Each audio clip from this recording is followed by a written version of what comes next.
정묘일주 공부해 보겠습니다. 정묘일주 안녕하세요. 정묘일주는 일간에 정인 편인이 들어 있습니다.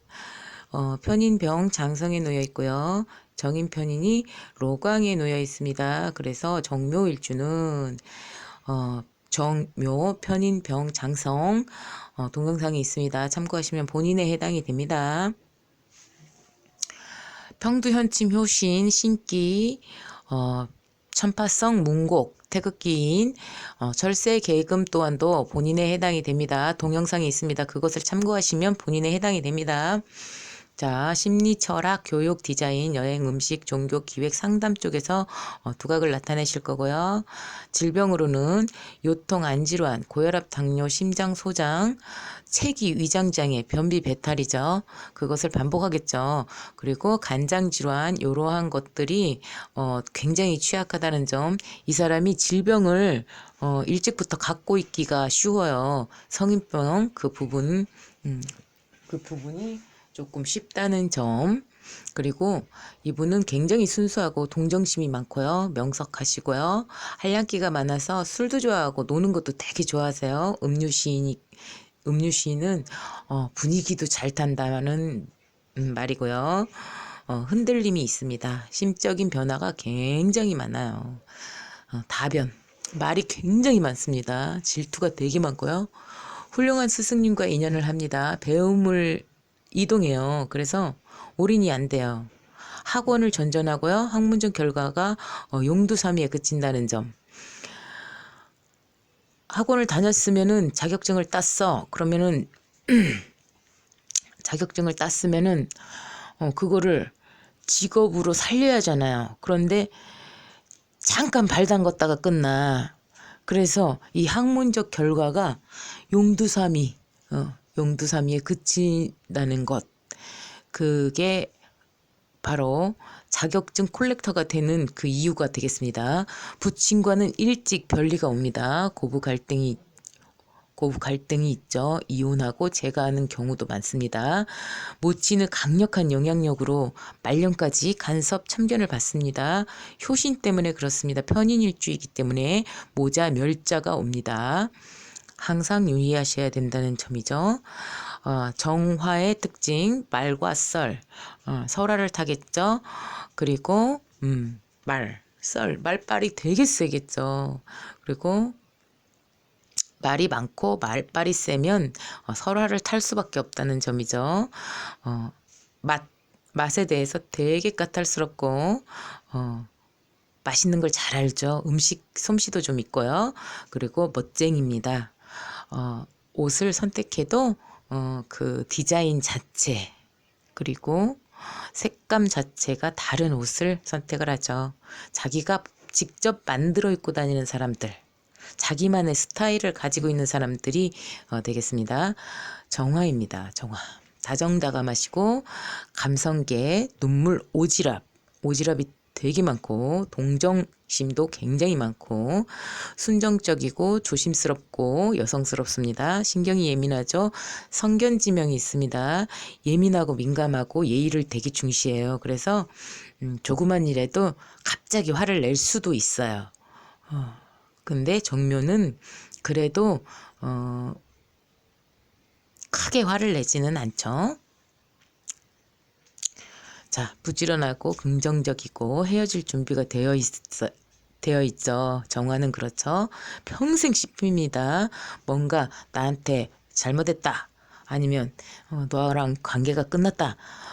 예의가 없었다. 그러면 평생 씹힙니다. 노력으로 노력을 끊임없이 하는 사람이죠. 정화는. 그래서 달인이 되는 사람인데 정묘는 달인이 되기가 힘들어요. 왜냐하면 학원을 전전하기 때문에 그렇죠. 올인이 잘 안 되기 때문에 그렇습니다. 밝은 성정을 가지고 있고요. 드러납니다. 본인이 밝히죠. 본인이 밝히지만 정묘는 비밀도 잘 있어요. 본인이 밝히긴 밝혀라도 그런데 드러납니다. 드러나요. 묘는 영민하고 기민하고 신기, 우울, 고독, 까칠하고 신앙심이 굉장히 깊습니다. 부지런하고 직주이동이 굉장히 많이 일어난다는 점, 고독하다는 점, 배우자 배타가 있어서 배우자와 알콩달콩이 잘 안 된다는 점, 삶의 애착이 굉장히 강하고 그 얘기는 돈 욕심이 굉장히 많다는 얘기죠.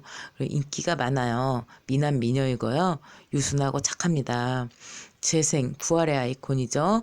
겉만 번지르르 하죠. 똥족이죠, 똥족. 인류를 지향하기 때문에 겉모양은 반지르르 해. 그런데 사실은 저축은 별로 없고 뭐 이런 거 있잖아요. 그래서 겉만 보고 골라요. 사실은 겉만 보고 쟤는 어떻네 저떻네 이렇게 평가를 하죠. 그렇지만 내가 그만큼 차려입어야 대접받는 이 현실 세계에서 어쩔 수 없잖아요. 그리고 고집이 되게 세요. 근데 이박 귀가 얇아가지고 발랑귀예요. 잘 속아 넘어갑니다. 배우자의 관심을 받죠. 타인의 도움을 잘 받고요. 입이 되게 싸요. 그래서 다른 사람의 비밀을 전파를 잘 한다는 점, 그리고 모성애가 굉장히 깊다는 점, 그게 바로 묘의 특징이죠. 정묘일주의 특징. 인성이 로강병궁에 놓여 있어서 사물 처리가 분명하고 깔끔합니다. 정신적 업무, 조직 생활에서 굉장히 잘 할 수 있다는 점, 유경 상담 쪽으로 잘 할 수 있다고 생각하죠. 인정이 되게 많아요. 그런데 계산적이어서 베푼 것을 다시 거두려는 심리가 있어요. 그래서 자기가 막 도와주긴 도와주는데 그것을 언젠가는 받으려고 그래요. 내가 그때 너 이거 줬었잖아. 내가 이거 사줬잖아. 그러니까 너도 이거 좀 사줘야지. 이렇게 받으려고 하는 심리가 있어요. 편인일주이기 때문이죠. 질투심, 시기심이 굉장히 많습니다. 말이 앞서요. 팔방미인이고요. 직주 이동이 굉장히 빈번하게 일어날 수 있다는 점, 변동 변화가 많이 올 수 있다는 점이죠. 주변 사람이 계속 바뀝니다. 왜냐면 질투하고 시기심이 굉장히 많기 때문에 다른 사람들한테 자기가 최고의 친구이길 바래요. 베스트 프렌드이길 바래요. 그런데 10명 모두에게 내가 베스트 프렌드일 수는 없잖아요. 원래 베스트 프렌드라는 거는 최고로 친한 단 한 명의 친구가 베스트 프렌드잖아요. 그런데 다른 사람들 10명이 됐든 20명이 됐든 나는 그 사람하고 그 모든 사람하고 내가 최고로 친한 친구가 되고 싶어. 그렇기 때문에 거기서 문제가 발생합니다. 질투하고 시기심이 많아서 거기서 문제가 발생해요. 그래서 다른 사람의 비밀을 전부 다 이제 비밀인 것처럼 얘기를 하죠. 그런데 그 사람들이 처음에는 막 이렇게 되지 않지만 나중에 한 2, 3년 주기로 해서 그 사람들이 내가 했던 말 그런 것을 다 알게 됩니다. 그러면 내 친구들 중에 저그들끼리 눈 맞아서 둘이 베스트 프렌드 먹고 나가버려요. 그래서 내가 고립이 됩니다. 그럼 저는 상처를 받게 되는 거죠. 그런 상황이 계속 반복이 됩니다. 그러다가 너무 의기소침해서 있다가 이대로는 안 되겠다 그러고 다른 거를 배우러 이제 학원을 다니죠. 새로운 학원을 다니죠. 거기서도 이제 친구를 맺으면 내가 거기선 처음엔 좀 드러납니다. 또 친구들하고 친해져요. 내가 제일 먼저 다들 친해지죠. 그러다가 또다시 같은 상황에 빠집니다. 왜 그럴까요? 이유가 있습니다. 이유가 있습니다. 일관성 없죠. 자, 식상이 병궁에 놓여 있습니다. 맛과 멋, 음식이 까탈스럽고요. 연애운이 되게 빠르겠죠. 자식은 여자에게 있어서 자식, 식상이 자식이니까 욕과 병궁이 놓여 있다. 그러면 멋내고 돌아다니는 자식이잖아요. 그리고 원처, 병궁은 원처잖아요. 그러니까 일찍 원처 학문, 유학을 가든지 뭐 할머니 옆 동네에 있는 할머니가 키워주게끔 되든지 아니면 내가 뭔가를 배우러 다니기 때문에 우리 아이는 뭐 학원을 다녀서 다른 사람 손에서 키워지는 거죠. 내가 내 자식을 전부 가르쳐서 먹여서 이렇게 다 하는 그것을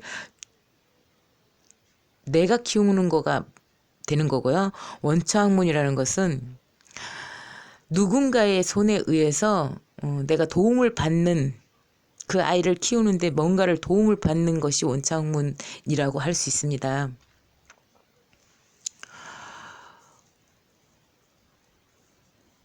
자, 남자의 경우 처가가 원처에 있다는 얘기죠. 원처 인연이라는 얘기죠. 먼 곳에 있는 인연.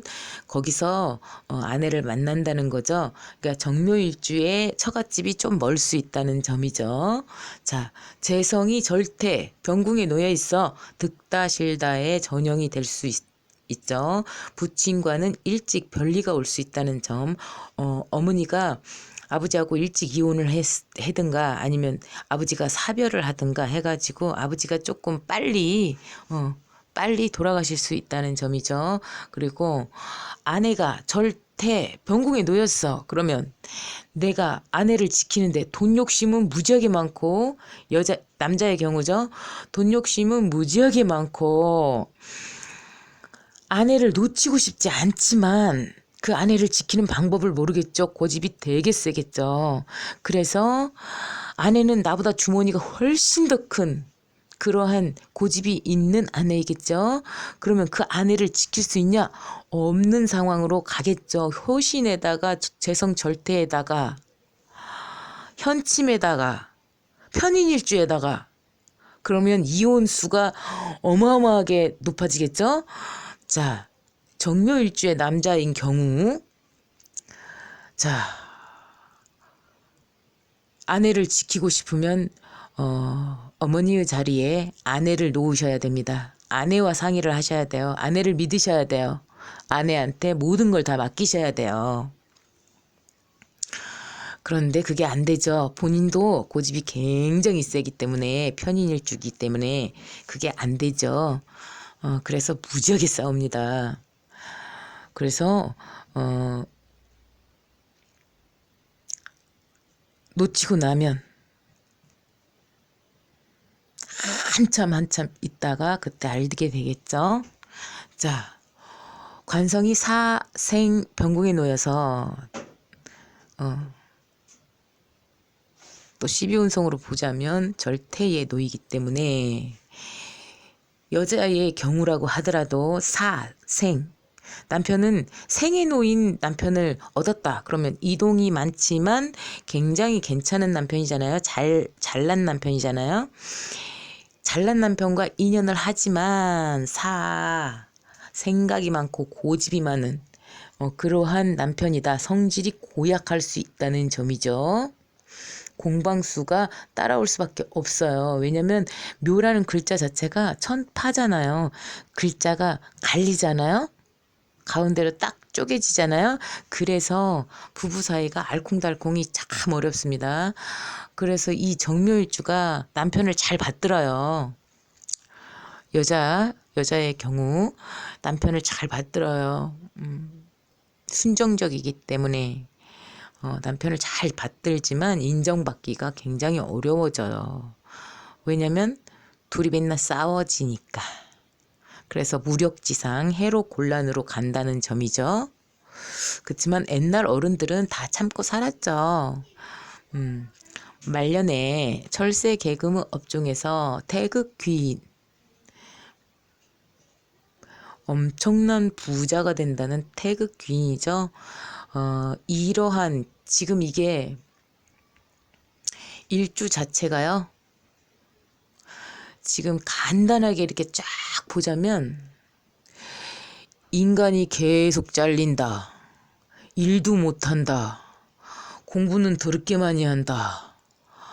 어, 시기심과 질투심도 많고 노력하고 이 전반적인 게 신기가 많이 발달된 그러한 사람들 있잖아요. 주변 사람을 치고 내가 아프고 사랑은 겁나게 많고 그 신기에 대해서 설명해 놓은 동영상이 있습니다. 참고하시면 도움이 될 겁니다.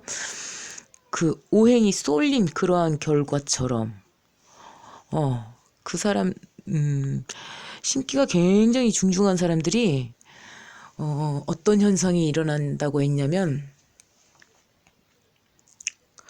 몸이 아프고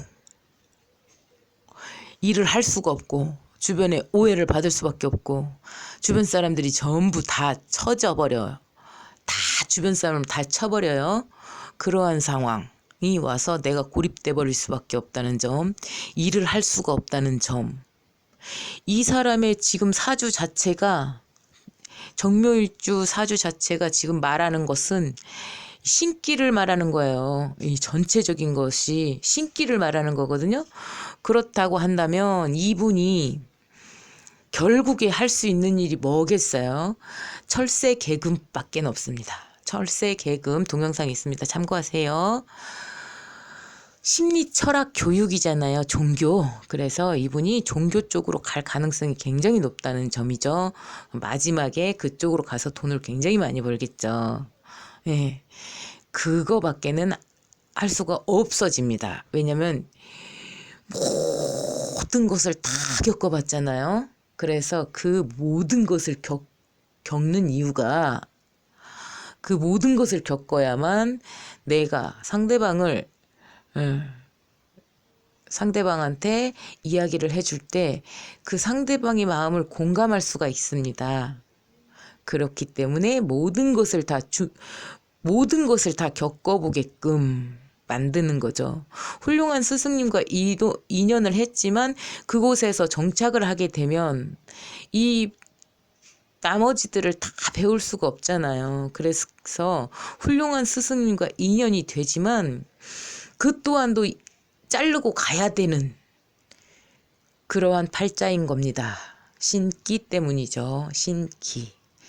자, 그러면 말년에는 결국 철새계금, 다른 사람을 살리는, 다른 사람의 억울함을 풀어주고 다른 사람을 위로하는 그러한 업종에서 이분이 돈을 굉장히 많이 벌어갈 수 있다는 점입니다. 자, 어린아이의 심리고요. 근심 걱정이 되게 많고 조바심이 있겠죠. 편을 가르는 습성 때문에 항구적인 융화가 안 되겠죠. 자, 정묘일주. 그 신의 일을 해야 되는 사람들이 있다고 했잖아요. 근데 일주 자체가 이 사람은 무당인 거죠. 무당이고 종교인이고 무당은 아닐 수도 있겠다. 왜냐면 공부를 해야 되니까. 글문도사가 온 명리학자. 무당도 맞습니다. 공부하신 무당도 굉장히 많이 있기 때문에 이 바로 신기가 막 중중해서 이 느낌이 바로바로 이렇게 올 수 있다는 점에서 정묘일주는 무당이 될 수도 있고 명리학자가 될 수도 있고 종교인 이러한 쪽으로 할 수 있다는 거죠. 그렇지만 그 또한도 20, 60, 20으로 자연 법칙상 갈리기 때문에 양쪽으로 40%, 20%, 20%는 이 일주하고 똑같이 살지는 않는다는 점. 연주, 월주, 시주에 무엇이 드러났느냐에 따라서 정묘일주도 이렇게 살지 않는다는 점 말씀드립니다. 자, 공부하시는데 도움되시기 바랍니다. 감사합니다.